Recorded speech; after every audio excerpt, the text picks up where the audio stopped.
All right, welcome back to the MMA Mobsters, guys. We are coming to you live on a Saturday morning because we had all kinds of technical difficulties last night or yesterday afternoon, Friday. So we apologize on that. But anyway, MMA Mobsters, of course, brought to you by Diamine.com, Cellsavers.org, and GrapplersClash.com. And as always, I'm joined by the Chovan One, Joshua Chovan. And I just have to say, Joshua, that, last week, basically, you almost died. You fell off a roof. You broke both your ankles.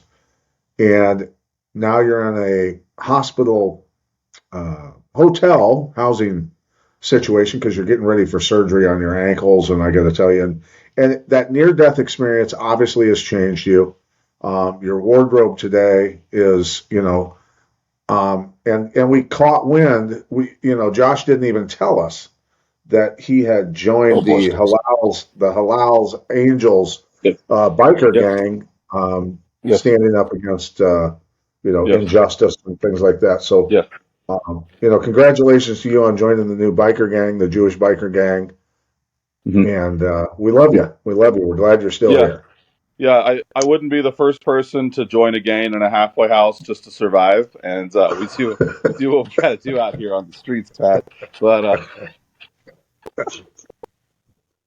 I mean, what's it like when the biker gang that you're in tours around and goes into bars and asks for kosher food? Yeah, well, we asked for handicap parking, then kosher food. We're some scary motherfuckers. Oh, dear God, help me.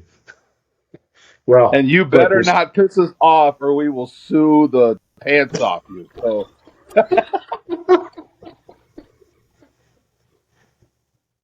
That's beautiful, dude. Some biker gangs have chains in their back seats. We have lawyers in our truck. Yeah. On a serious note, let's cover a little bit about last week and it was a great fight card. It was the best. It was one of the best ever. Yeah. Yeah, great card. It was definitely a spectacle, to say the least. And I felt a little bad. I didn't do great on this card. 5 out of 7, I think it was, which is a lower percentage than we normally hit. But maybe you did a little better. Tell me about your numbers. Yeah, and how you did 5 out of 7. I wouldn't say 5 out of 7 is bad. That's 3.5 would be 500. So, yeah, I got just about every. I think I got every fight right because I did. I told you I was really torn on the Gon Pereira fight and ended up going with Gon right before the fight started. And then the line movement was just too much for me in the main event. I did have a pretty big Ilya bet.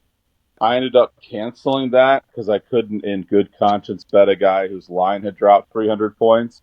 And then I put a fun little $200 bet on Gaethje that was plus 350 that I got him at. If I would have been ballsier, I could have got Justin at like plus 500 earlier in the week. But I waited until literally the walkouts and the line movement had just hit a point of no return. So I cashed out my Ilya bets, put a fun little bet on Justin. And for the first 2 rounds, it looked like I'd made a mistake. And then Gaethje just rallied. I mean, I'll get your take on the fight, but Gaethje was just too tough. And we finally saw Ilya, who had gotten every guy out of there basically in the first 2 rounds. We finally saw him look human. And that's the second superhuman UFC champion we've seen look human lately. We saw it happen with Khamzat, and I think just no guy is invincible. No man walking this earth is invincible, and it's kind of crazy to see someone who hasn't really looked human finally look human. What did you think? Well, I mean, I'd like to rewind down to the beginning of the card, and I'm looking now at my scratch sheet here. Yeah, that's fine. And I know we were on the fence, or I was on the fence with Lopez and Garcia, and I've got in my notes here, and maybe Lee can check for me. I don't know if my final I thought I picked Lopez. Um, I think you did too, and I was leaning the Garcia side, so I did get that one wrong. so I mean, both guys getting after it and throwing kind of recklessly, and those things are going to happen. Lopez was a pretty powerful guy, so he landed some hard shots.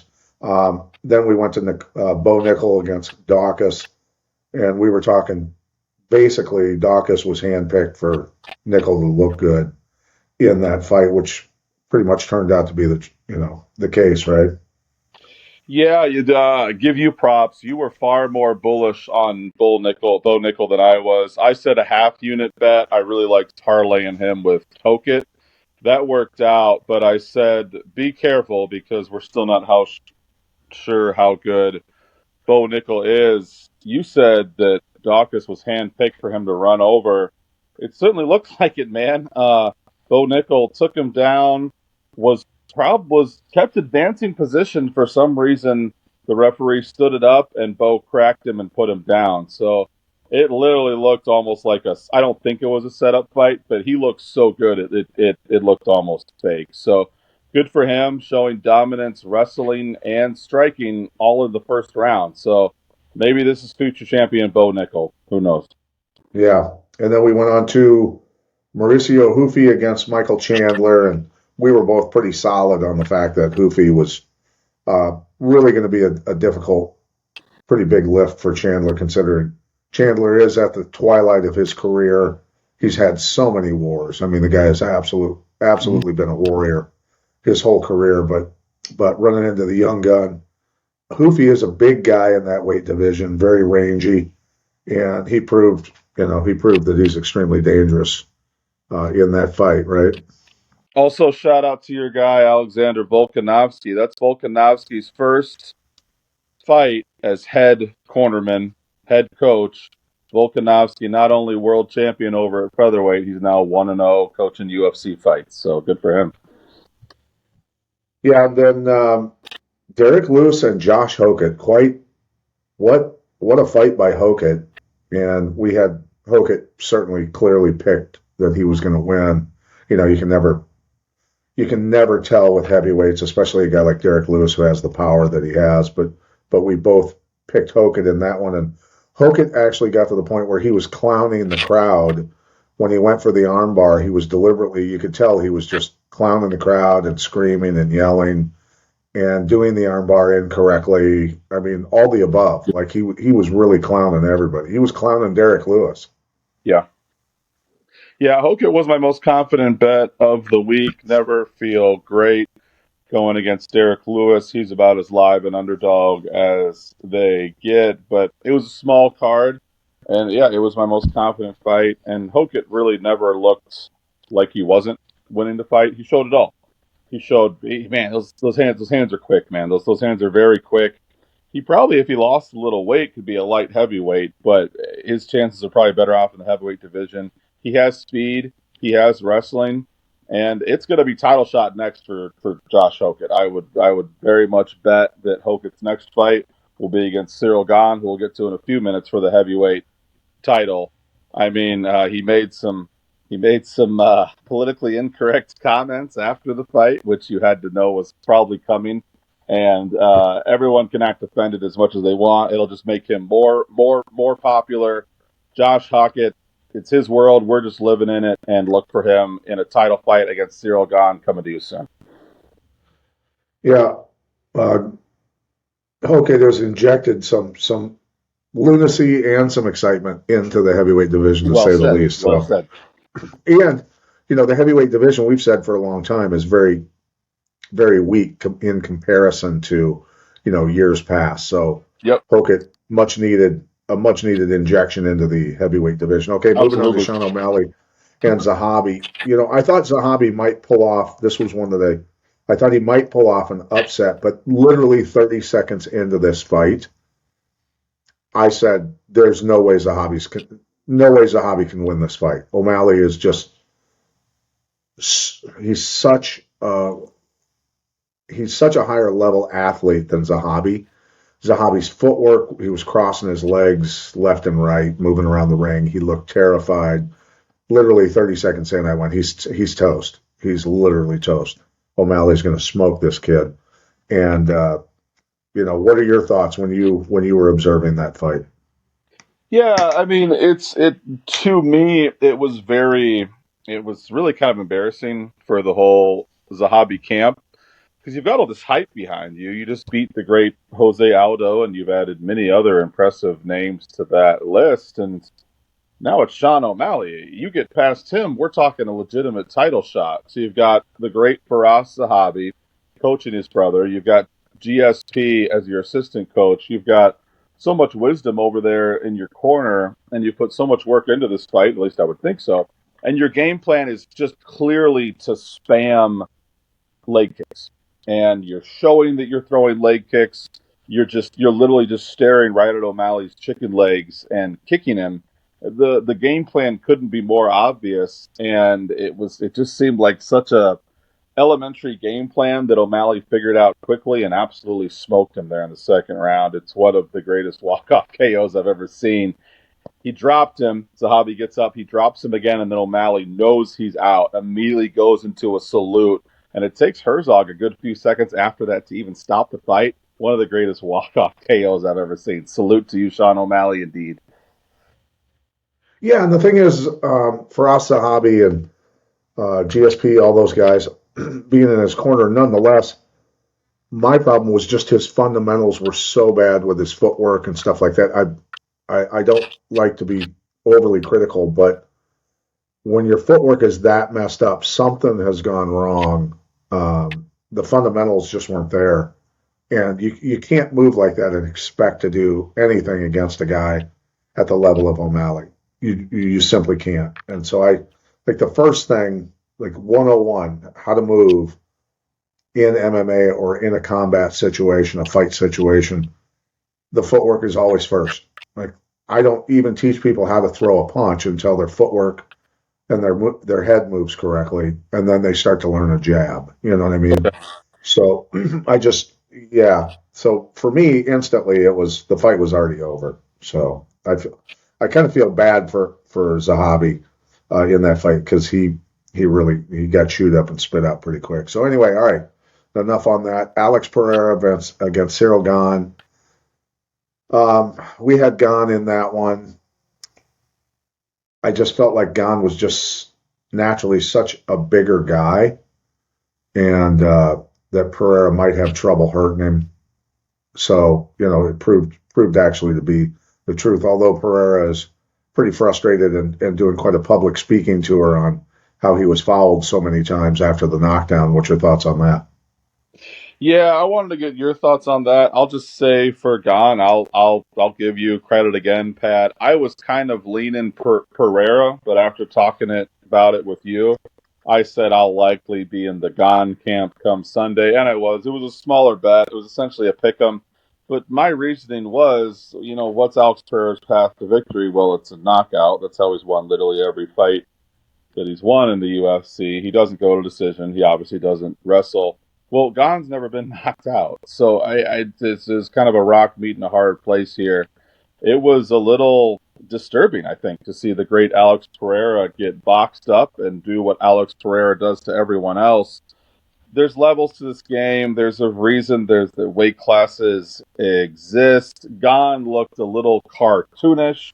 His butt was huge. Not that I'm one to talk, but he looked almost cartoonish in this evolution to heavyweight that they put together in about 6 months. Do you think Pereira should go back down to light heavy? Because that seems like his more natural weight class. I think he should. I think he looked pretty bloated at heavyweight, to be honest with you. And you got to hand it to the guy. I mean, 185-pound world champ, 205 world champ, and then going for heavyweight. You got to reach. You got to reach for the stars, man, and he did. So hats off to him for giving it a shot. But he definitely belongs at 205. He's still very fast. Has much better endurance, I'm sure, and is going to have plenty of power to hurt the 205ers. For a couple of years to come, to say the least. But as far as his Pereira talking about, the fouls and stuff, there were definitely some fouls. I mean, the elbows and some other stuff that was going on there. Definitely some fouls. The referee probably should have stepped in pretty quickly and stopped that, or at least verbally warned him a lot more and then stood him up, as those strikes did not change direction. But it is what it is. He got dropped with a jab. Mm-hmm. Right?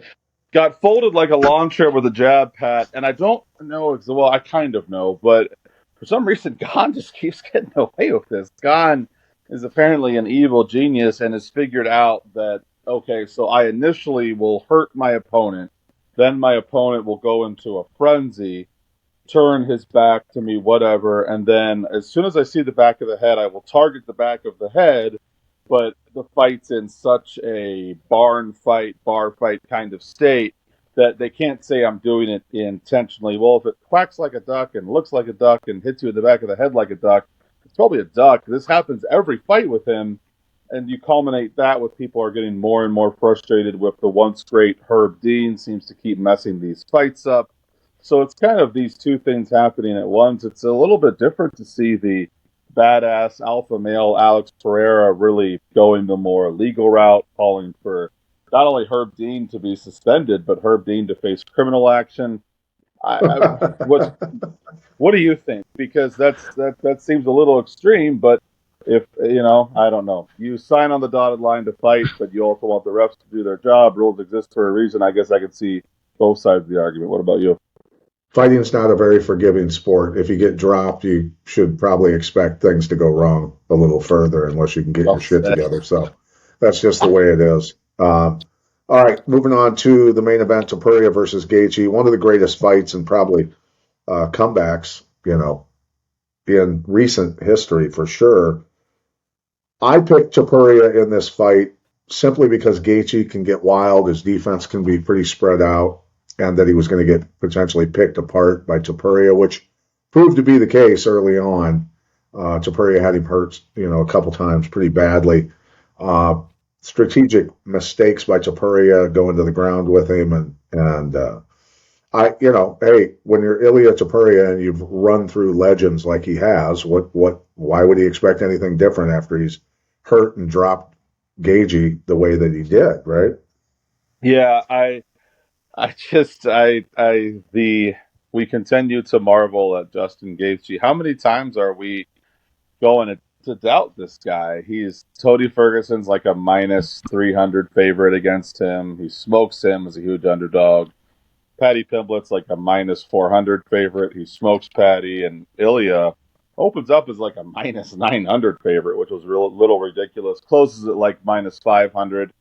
And Gaethje beats the guy who looks unbeatable. I mean, good for him. He said some interesting things, Pat, and I wanted to get your take on this. They said something about what has happened to you as a fighter, because you've obviously grown up. You evolved. When you first came in, it was, I want to get in a war, and I'm going to win some, I'm going to lose some, but goddamn, you're going to watch every time.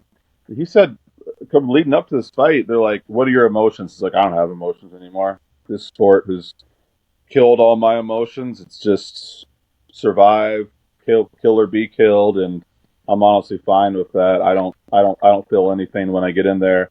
Is that the way? Is that how you become a champion fighter, by killing your emotions, or what do you think about that? Yeah, you really have to, and more than anything, you have to recognize that everybody's coming after you, especially once you become a champion. So the target's on you. And Matt Hughes said it best.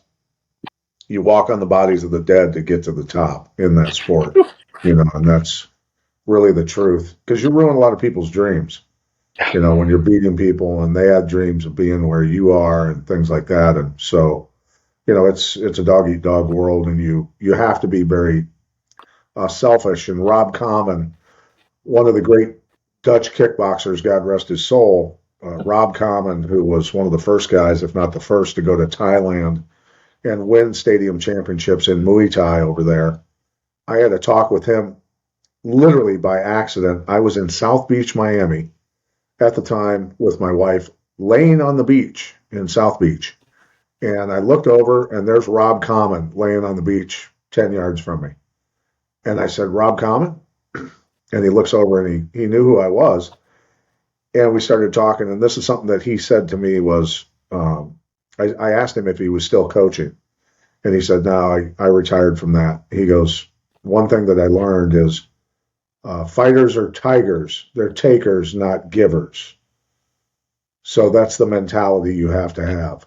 And it stuck with me. It really stuck with me. He's a very It's wise good. guy and probably one of the greatest, if not the greatest, Dutch Muay Thai fighters in history. So, yeah, Yeah. pretty cool conversation. Oh, Pat, I think you muted yourself or someone. Where does Tapuria go from here with the loss? I'm not sure about Topuria. He won't get an immediate rematch. I don't understand why people are clamoring for it. Remember, he hasn't even defended his lightweight belt. He did win the featherweight title against Volkanovski, defend against Max, which is very impressive. He then jumped to lightweight, beat Oliveira, and then dealt with some family court issues and just came back. So I don't care who you are, you can't give a guy an immediate title shot who hasn't even defended that belt. So, but what you can do, and this is set up as a dream scenario for Justin Gaethje. So Justin Gaethje is hinting at retirement. Why is he doing that?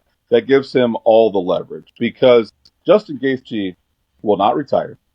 Justin Gaethje will not fight Ilya in the rematch. Justin Gaethje will not fight Arman Tsarukyan. I don't know why everyone else hasn't figured this out yet. Justin Gaethje is going to fight the winner of Max Holloway, Conor McGregor. That is clearly what the UFC is doing here. Remember, that fight happens in 2-3 weeks from now. So that fight will happen. It looks like Conor will not pull out. We are getting Conor McGregor back in our lives for better or for worse. Now, Max is expected to win that fight. I sure hope he does. I have a lot of money on it. If Max Holloway does hold serve, win that fight, Justin Gaethje gets his revenge. This guy supposedly ended your career. He put you out cold like no one's ever put you out after dominating you for most of that fight. This is a perfect farewell fight for Justin Gaethje. If he beats me again, I need to be done. Maybe I get my revenge. And the Disney storybook ending continues to write himself. If Conor McGregor does shock the world and beat Max Holloway, well, then Conor McGregor, Justin Gaethje is going to be the biggest fight of all time. Buckle up. Either way, Justin Gaethje will fight the winner of Conor McGregor, Max Holloway. I'm about Gaethje's sitting 99% sure. Gaethje's sitting better than he's ever been sitting. Yes. That's a given there. So yeah, okay, beautiful, something to look forward to in the future here for sure. Yeah. And we'll see what happens with the good old McGregor story. And if the fight, I swear to God, dude, if the fight even happens, I mean, We're like, what? Maybe you can check for us, Lee. Are we 2 or 3 weeks away? I think we're 2 weeks away.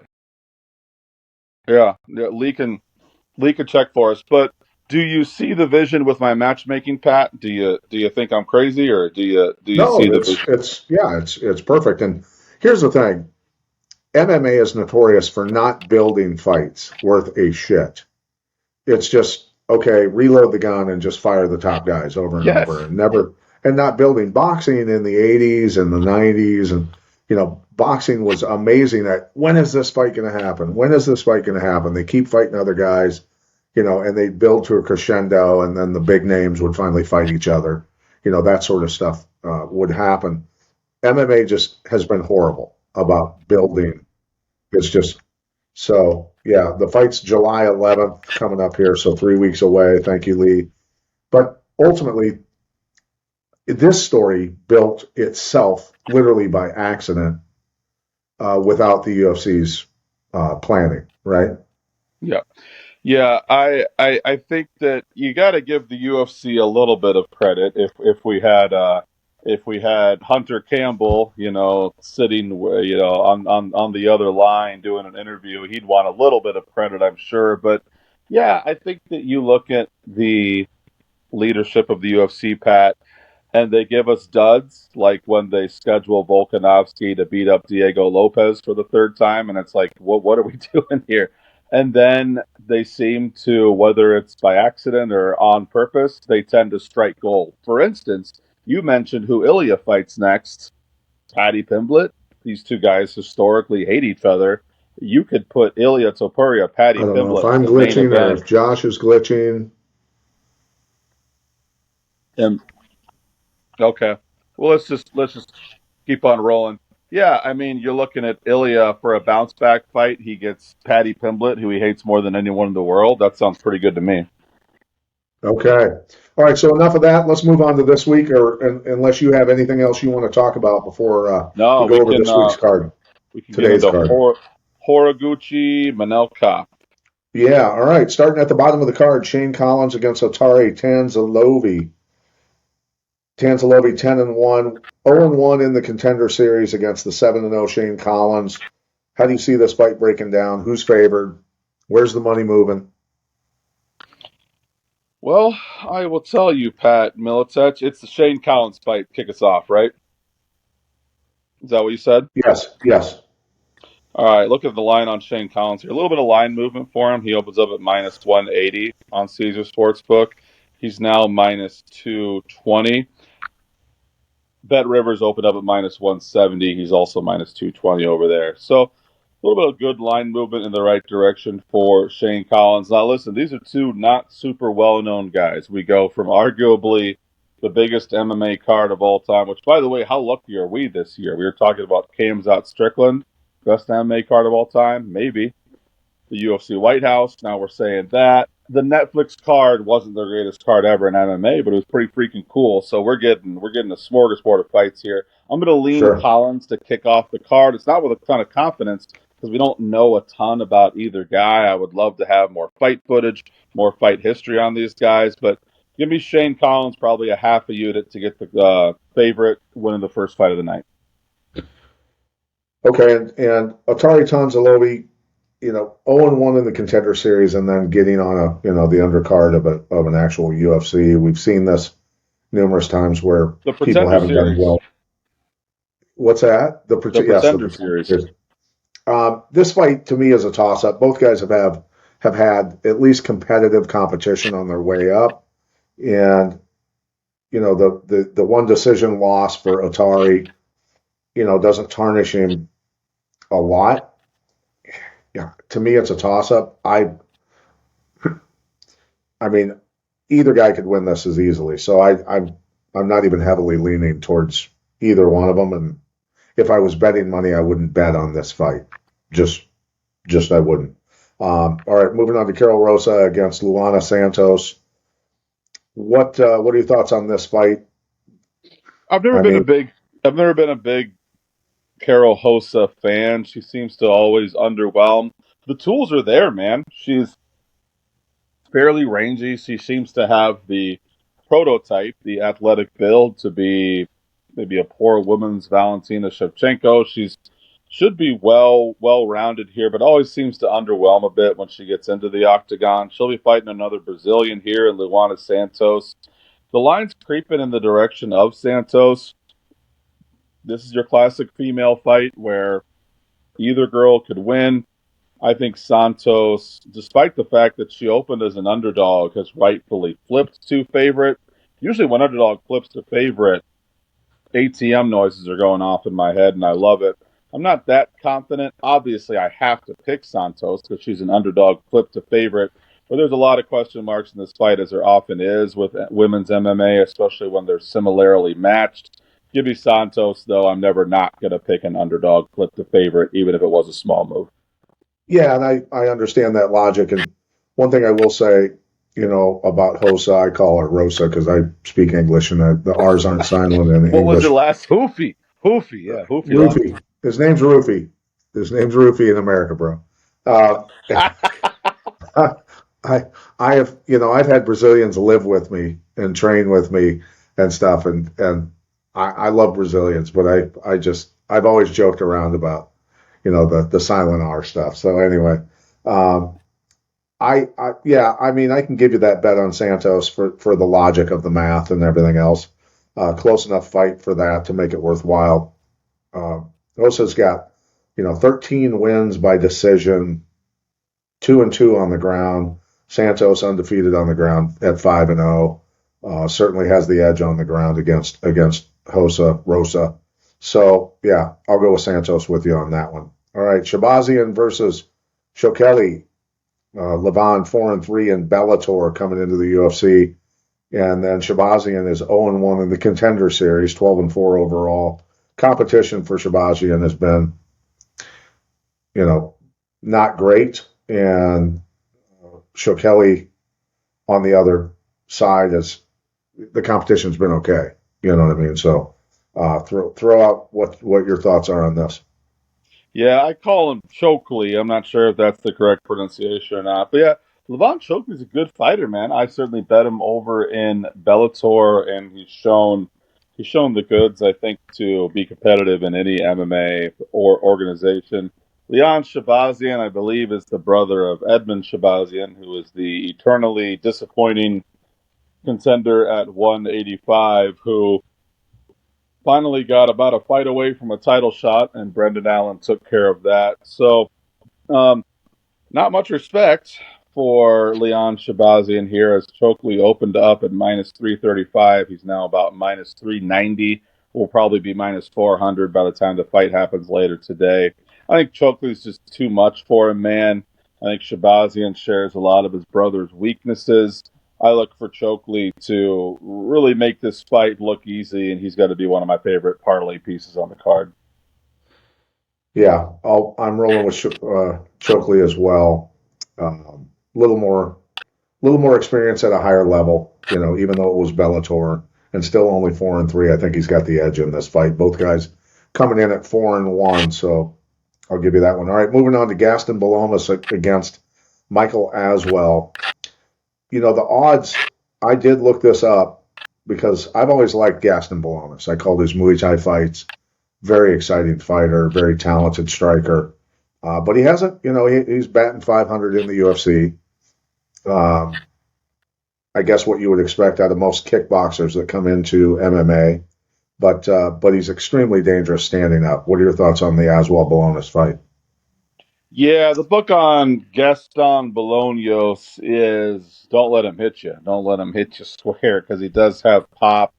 Outside of that God-given pop and ability to render men unconscious, he has holes in his game. So you got to survive that first round against Gaston Bolaños. After that, it'll be a little bit easier journey.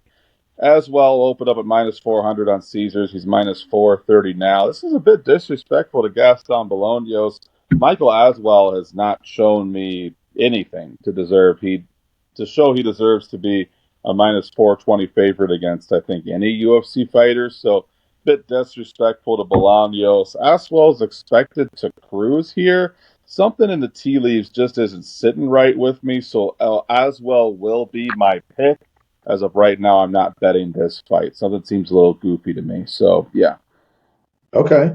So, the way I look at this and Balonis 6-1 in the KO area in his MMA career, Aswell 6-0.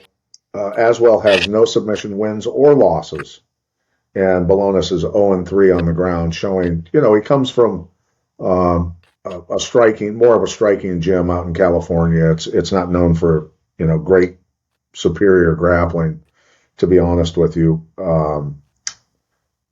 But the way these guys are matching up, the way I'm looking at this, that Balonis could actually pull off a pretty big upset here as far as the odds go. So I'm going to go with Balonis on this one. I think he might have a really good chance of pulling off a victory here, just given Aswell's attributes and statistics, and that this may be a fight that stays standing, and I give Balonis the edge there. So. I like it, Pat. And yeah, like I said, there's something about this fight that seems off. If you gave me $100 and told me I had to bet it on this fight, I would probably go with the Aswell side, just because. I mean, I'm sorry, I would go with the underdog in Gaston. Obviously, it's a much bigger payout. I like it. I like the underdog here. Okay. All right. Going on to Raposo and Nascimento. Nascimento 4-1 in the UFC, 22-6 overall. What do the odds say as far as these guys? Because Raposo's 1-2 in the UFC, 10-3 overall. I don't know. What do you think of that? Nascimento is way better on the ground. Yeah, I think it's an interesting correlation of events here with Mitch Raposo. Mitch Raposo had lost his first two UFC fights, lost them somewhat unanimously, and so it was do or die, and he got some Eastern European prospect and made him look silly. Really won the vast majority of that fight, won all three rounds. That kid has had some weird stuff going on. Maybe Lee can look up his name, but I know because it cost me money. It was the Tom Aspinall Cyril Gahn card. This was one of the opening fights, and Raposo's a massive underdog. His opponent had started out at like minus 400, closed at minus 700. Everything was lining up for Raposo to get dominated once again, and he did show up. I think it was more so his opponent didn't show up. So, how good is Mitch Raposo?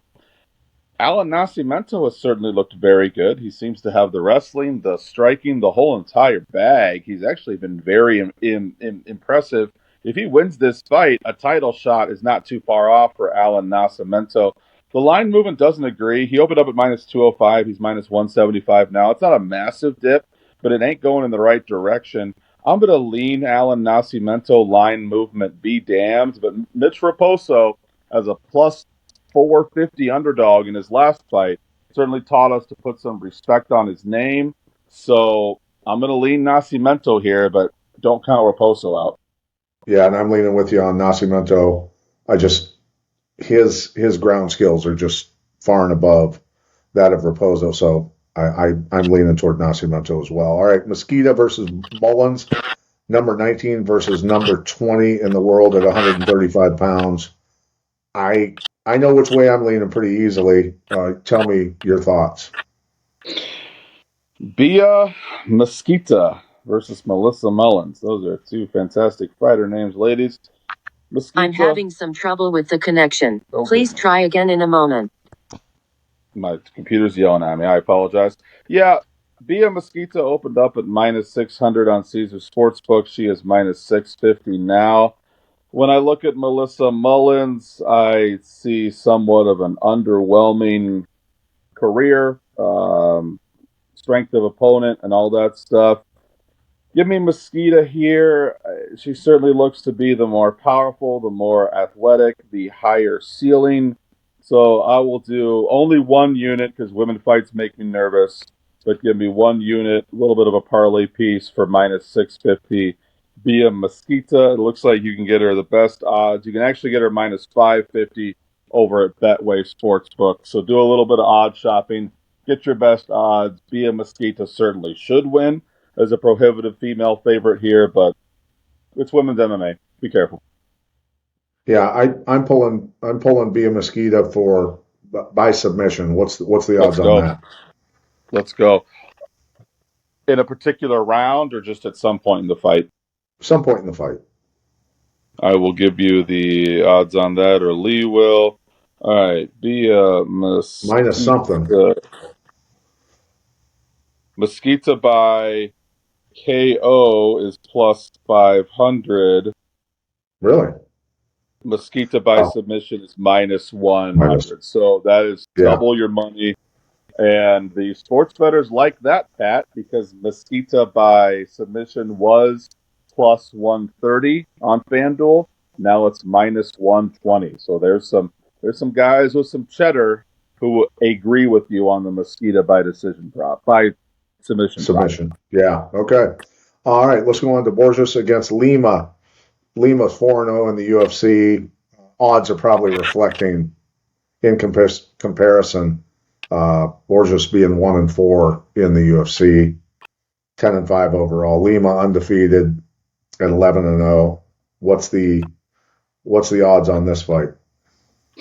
Yeah, so Lima opened up at minus 800 on FanDuel, which was a little extreme. He's about minus 630 now.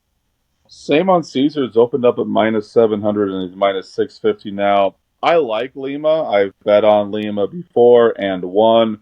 I don't think he's lost in the UFC, but Borjas is a name. I'm a little surprised that Borjas is such a massive underdog here. The line is creeping a little bit in the Borjas direction, but not much. Give me Lima here. As Pat and I discussed yesterday, someone missed weight here, and the fight was in danger of being canceled, but they settled on a catch weight. Which of the two missed weight? Do we have that? Was it Lima? Is that what you're saying? I know that you texted me the article yesterday, so I'm sure Lee can pull that up. Now I'm But trying to remember here. yeah, we'll figure out here. But anyway, Lima is now hanging around the minus 650 mark. So people thought that, minus 700 was a little bit high, but not that high because they've only knocked him back about 50 points. I look for Lima. I look for Lima to cruise here. And regardless of whether he's the one who missed weight or didn't, I look for Lima to cruise here. Boris missed weight by 3 pounds. Okay, so that's even more reason to like Lima here. What does that say to you, Pat? Because obviously nobody wants to miss weight. That means they're gonna take a chunk out of your purse, and then you're essentially on probation for your next couple fights. Whereas if you miss weight again, you're in very much danger of being cut. As far as from a history of betting, if a guy misses weight, I don't necessarily X him out and be like he's going to lose because he couldn't make weight. There's a lot of moving pieces in this stuff. It's not great, but what do you think about that? Does that send off signals to you that a fighter's not prepared? Maybe Kevin Borjas is having medical issues, or maybe it's just a little bit of laziness, not wanting to cut that weight. What do you think? It's just lack of commitment. It's lack of commitment and professionalism and all those things. So that's really what it comes down to. And I'm just saying that, I never missed weight in wrestling, in kickboxing, in MMA. I just never missed weight. And our guys, I think I had one guy miss weight who got a fight last minute with like 4 days notice, and he missed weight by like 1 or 2 pounds. And it was a horrible cut. Nobody missed weight. We worked the weight off, and that's just what we did. So it's just lack of commitment. And maybe at 1-4 in the UFC, his record is reflective of his lack of commitment. Right? I would agree. I would agree with all that. That's just the way I look at it. Okay, moving on to Oliveira against Fili. What are your thoughts on these two guys? Fili 13-12 in the UFC, batting 500, had a million fights in the UFC, spent most of his career, a lot of his career in the UFC, and Oliveira 4-1 coming into this fight, his last 5. Both have had pretty solid competition coming up. What are your thoughts on the matchup, and where are the numbers at? Yeah, correct me if I'm wrong, but I believe this is Vinicius Oliveira's first fight at 145. He was kind of coming up weight from bullying. bantam. Coming up from bantam. Yeah, he was weight bullying people, and I believe it was earlier this year where we liked him. He finally got a main event, but we saw problems with the gas tank, and he had really. It was almost, there is an advantage to weight bullying, but he was really just weight bullying guys, and then got a little bit of a wake up call. Didn't want to cut that crazy amount of weight anymore. So now Andre Fili, the UFC veteran, he's been in the UFC for goddamn near 10 years. Welcomes Vinicius Oliveira. Oliveira opened up in minus 240. He's minus 305 now. Minus 225. He's minus 275 now. You know what, man? I got to be careful with this. I was watching highlights from last week, and I loved it when you gave me a hard time saying I was taking the side of the casual bettor, taking the side of the weekend warrior. But man, I'm having such a hard time getting Vinicius Oliveira's last fight out of my head. He looked like he quit.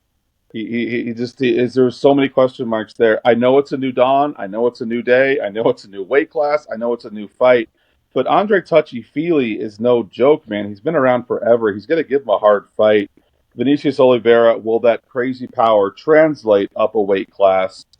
This is just, there's so many question marks here. I don't want to bet this fight. Once again, if I have to bet it, give me the underdog and Andre Fili. There's too many question marks with Vinicius Oliveira. What do you think? I think Oliveira's power at the lower weight division is going to transfer up into this one. I think, his last fight was indicative of, he was being told by the fight gods that you don't belong at this weight division. You're sucking wind. You're hurting. And psychologically, that gets to be a real drag on a fighter, struggling through weight cuts and just making life miserable. I think Oliveira comes in and does well in this fight. I give him the edge. And yeah, I think he pulls out the victory. So I'll go with Oliveira here, and that's my final word. All right. Did you do much jumping weight classes, Pat, or was it pretty much always 170 for you? Well, I mean, early in my career, it was 8-man tournaments, one night 8-man tournaments with no weight division and stuff like that. Jesus. So I didn't need to worry about my weight at that point. I was walking around probably 185, fighting in those. But when John Peretti, and the thing that's interesting, and this is important for people for history and history's sake, that Iowa was actually the first state to sanction the sport of MMA.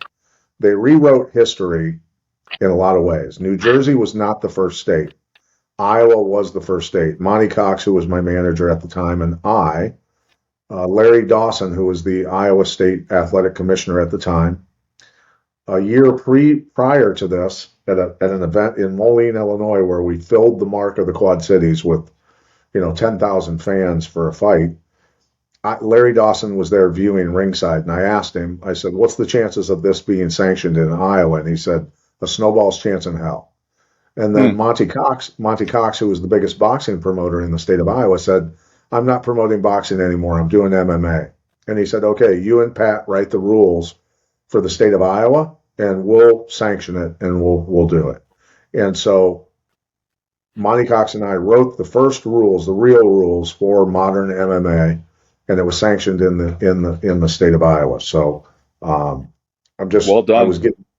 So just so people understand the real history as it's been rewritten, a lot of that's bullshit. So, and then John Peretti, getting back to my weight stuff, John Peretti then implemented the 170-pound division in the UFC, following what Monty and I did, and so that's kind of how that went down. So John Peretti was the guy then for the UFC that created the 155, 170, those types of weight divisions and rules and rounds and all that sort of stuff.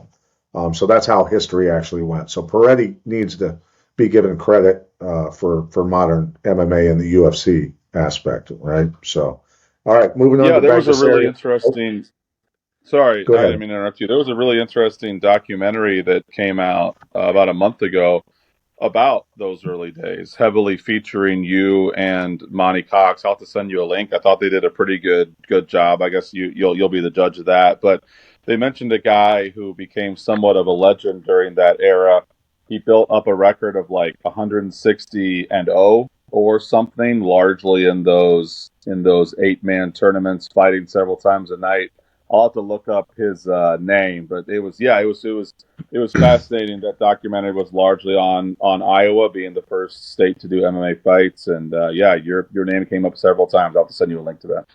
Well, and if Jeremy Horn wasn't the name that they said had the actual 180 real fights, Travis Fulton is the guy that they mention all the time, and that's not. It.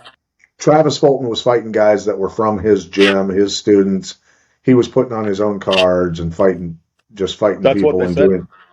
doing works and all that shit. Jeremy Horn is the king of fighting on Friday night in Omaha and Saturday night over in Columbus, Ohio, or wherever. Go. He was fighting 2 times in 1 week and did that sort of stuff for years and traveled the country kicking people's asses. Jeremy Horn's the greatest fighter to never win a UFC title, literally. Like that's the guy. That's the real guy.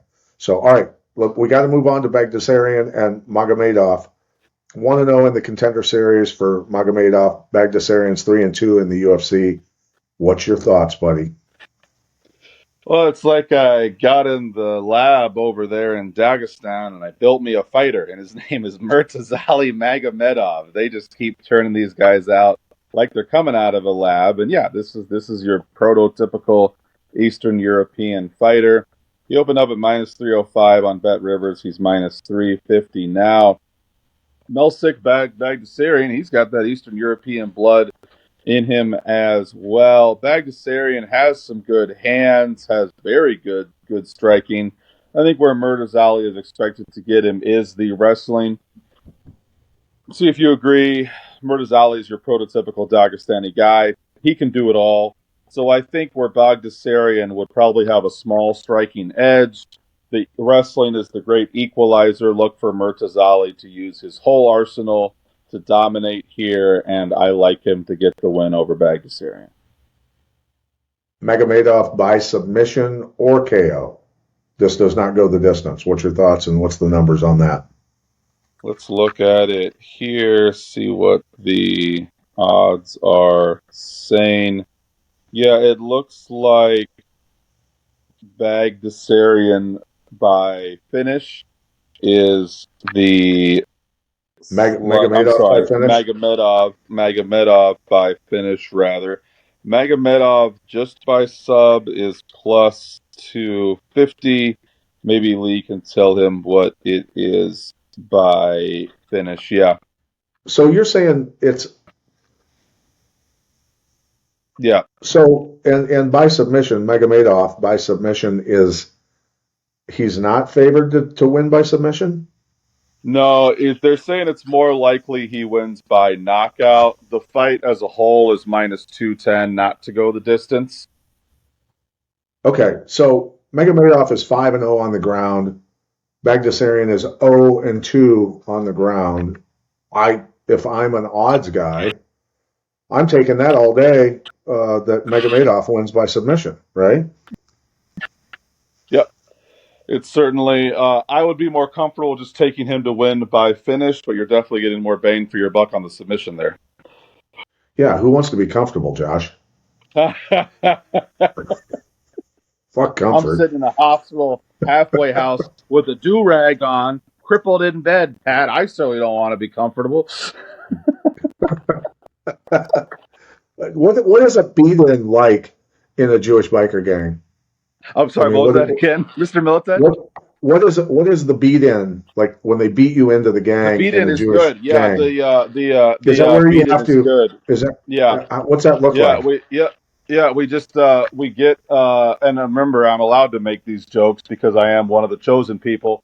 So yeah, we get me Chovan. and the two You're other. one of the chosen people. You're one of the chosen exactly. people. The nickname exists for a reason, Pat. I've been promised UFC betting for the past 5,000 years. So basically, what they do is they take me and the other recruits that they're patching in, and they get us all in a circle, and they throw a penny in the middle and watch us fight to the death. The winner gets picked.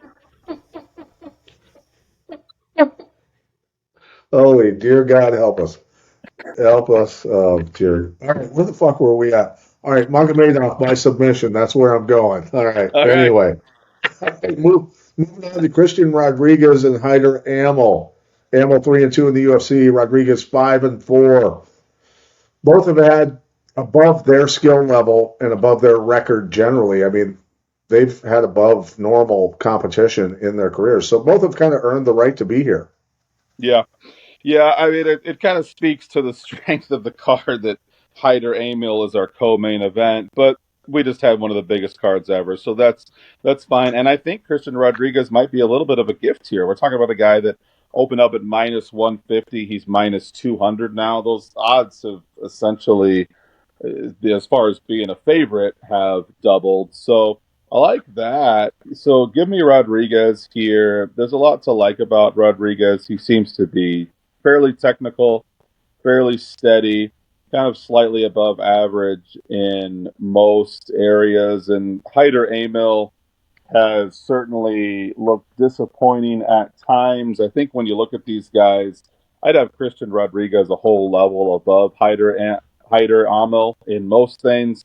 So at minus 195, Christian Rodriguez is one of my more confident bets.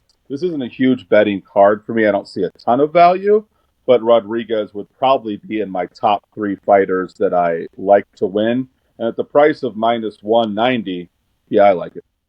Okay, I'm rolling with you on Rodriguez as well. I give him the edge in this fight. Pretty balanced skill sets. So yeah, I'm gonna go with you on that. All right, Cutelaba against Navajo Sterling.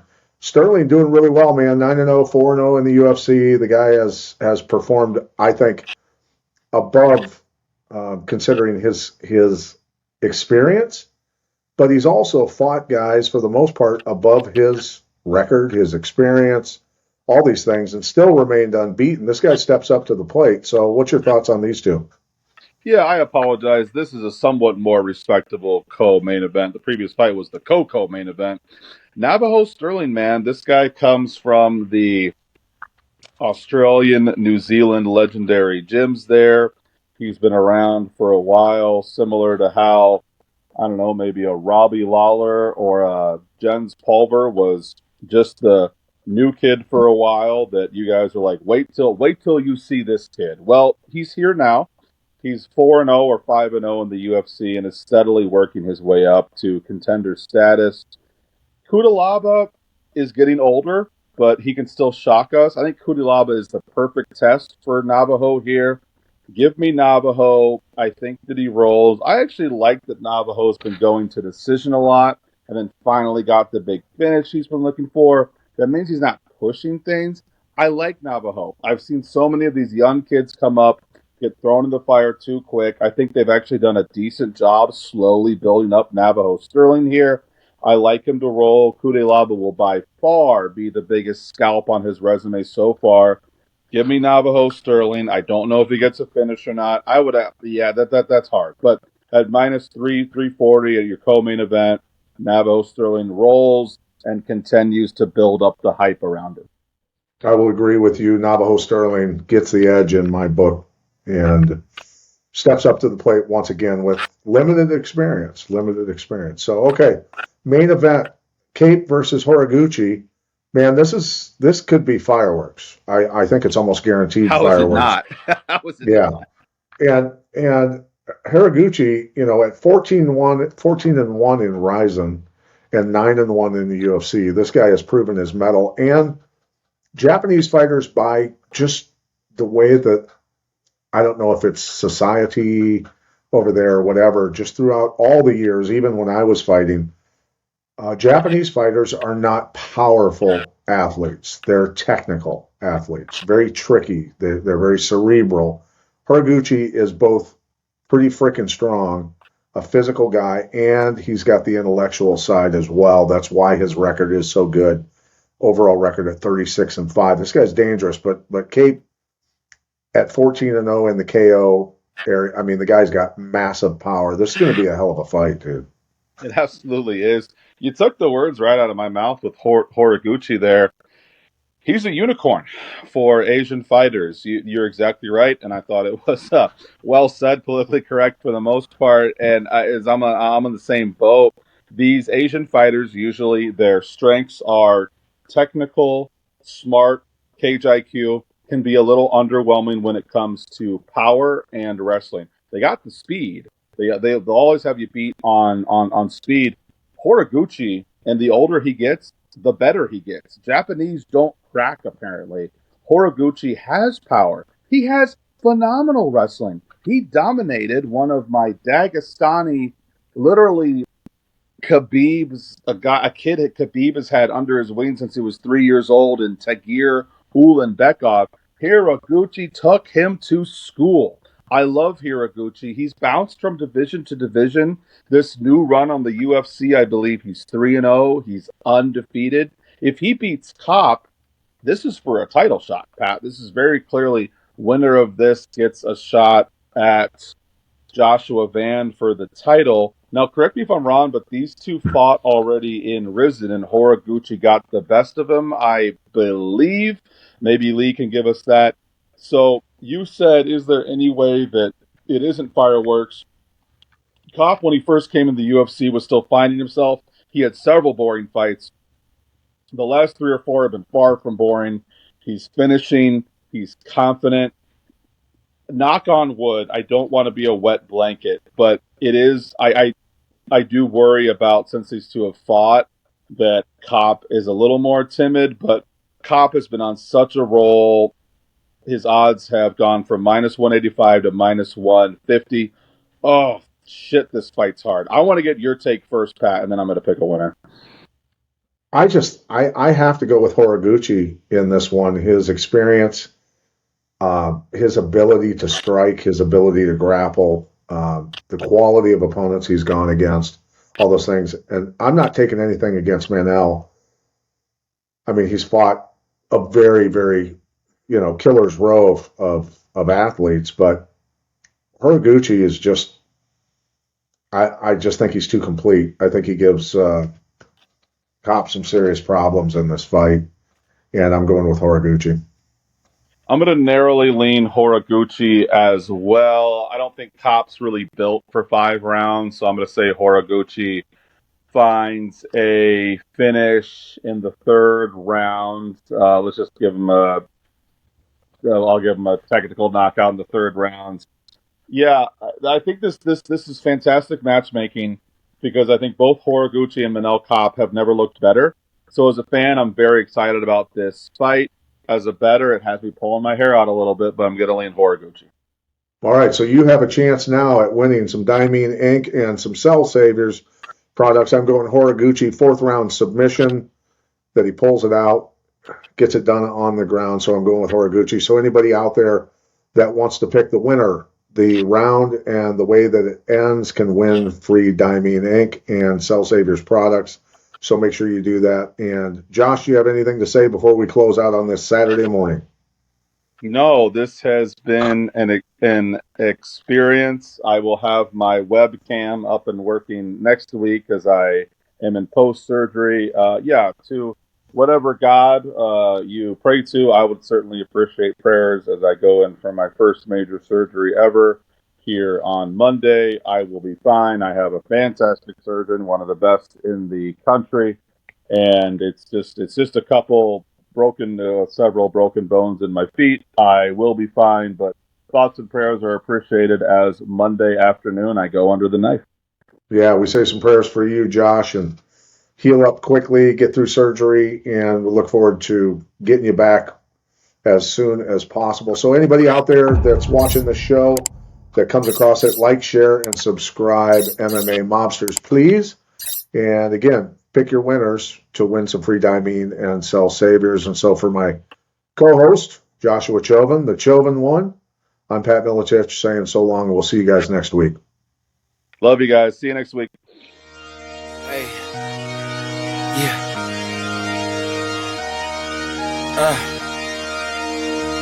Yeah. Hey. Giving it all. Hey. Yeah. I'm giving it all I could give. Run up and taking my pick. Then bringing it back to the crib. Yeah. You know how I go. We finding the gold, the deeper we dig. So we just keep digging till we finally get it. Like fuck it, I'll sleep when I'm dead. Yeah. I gave you my word, don't break it for no one. You know I'ma keep what I said. Ready for war, I've been deep in the trance. Been jumping since I had them streets in the bed. Ice in my body, I'm cold under pressure. Recovered like I had no heat in the vents. Shooting, I don't have a conscience, too much to accomplish. You know I can't leave it to chance. Yeah, throw it in the bag. Throw some dots, I'm Jackson Dart. I'm out of pocket playing tag.